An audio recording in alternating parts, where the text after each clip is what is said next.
The work that I do requires me to travel a pretty good bit.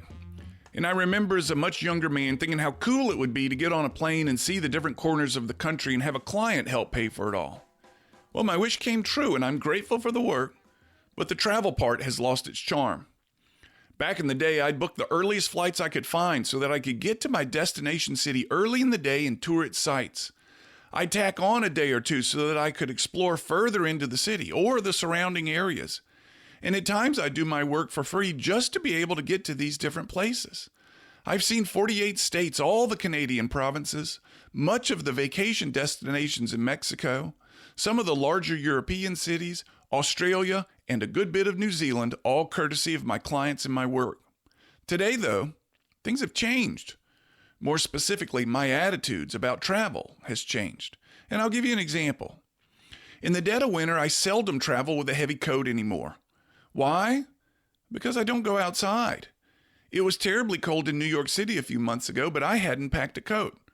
I wouldn't hardly need one, because the only time I was outside was the small distance between the door of the airport to the door of the cab, and then the door of the cab to the door of the event hotel, and then the same in reverse.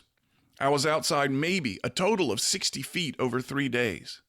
The rest of that time I sat in my hotel or my hotel room. I hole up in there and I work.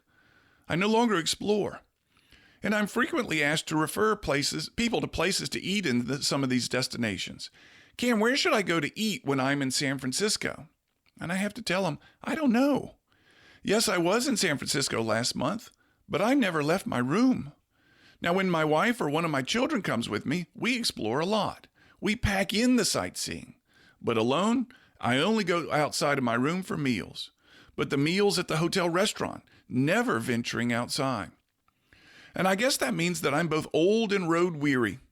Many of my colleagues gave up on this lifestyle long ago. They'd had enough. Me, being self-employed, I have fewer options. I've kind of trapped into this. And I see other travelers who are about my age with that dull look in their eyes. They've become immune to airport lines, delayed flights, and the voices of loud talkers in the hotel hallways late at night.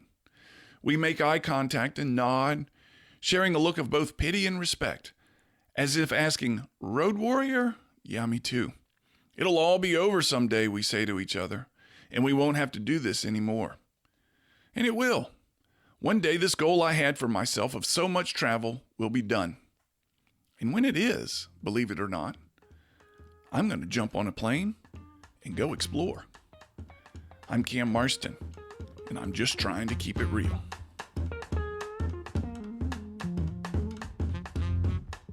To hear more of my Keeping It Real commentaries, enter Keeping It Real with Cam Marston into your Facebook search bar, or search for Keeping It Real with Cam Marston at your favorite podcast site.